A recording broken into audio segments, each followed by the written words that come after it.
+1 seat പ്രതിസന്ധി വിഷയത്തിൽ വിദ്യാഭ്യാസ മന്ത്രി വി ശിവൻകുട്ടി നിയമസഭയിൽ സംസാരിക്കുന്നു. തത്സമയ ദൃശ്യത്തിലേക്ക്. 120 ഹയർ സെക്കൻഡറി താൽക്കാലിക ബാച്ചുകൾ അനുവദിക്കാവുന്നതാണ്. കാസർഗോഡ് ജില്ലയിൽ 18 സർക്കാർ സ്കൂളുകളിലായി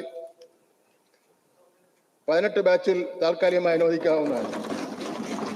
ഇനി പറയും പ്രകാരം താൽക്കാലിക ബാച്ചുകൾ അനുവദിക്കുന്നത് ഉചിതമാണെന്ന് പൊതുവിദ്യാഭ്യാസ ഡയറക്ടർ റിപ്പോർട്ട് ചെയ്തിട്ടുണ്ട്. സർ,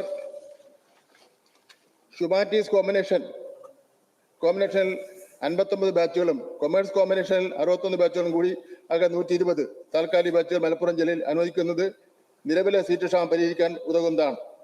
59 ഹ്യൂമാനിറ്റീസ് ബാച്ചുകളിലൂടെ ഒരു ബാച്ചിന് 60 എന്ന ക്രമത്തിൽ 3480 സീറ്റുകളും 61 കൊമേഴ്സ് ബാച്ചുകളിലൂടെ 3220 സീറ്റുകൾ ലഭ്യമാണ്.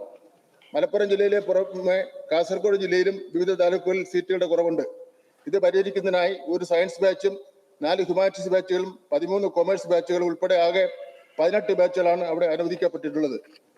മലപ്പുറം ജില്ലയിലും കാസർഗോഡ് ജില്ലയുമായി ആകെ 138 താൽക്കാലിക ബാച്ചുകൾ അനുവദിക്കുന്നതിന് ഒരു വർഷം 14,90,40,000 രൂപയുടെ അധിക സാമ്പത്തിക ബാധ്യത പ്രതീക്ഷിക്കുകയാണ്.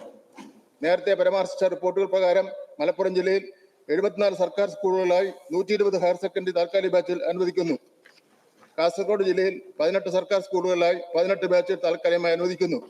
ഇതോടെ +1 പ്രവേശനം സംബന്ധിച്ച പ്രശ്നങ്ങൾക്ക് പൂർണ്ണമായി പരിഹാരം കാണുമെന്നാണ് സർക്കാർ ഉദ്ദേശിക്കുന്നത്.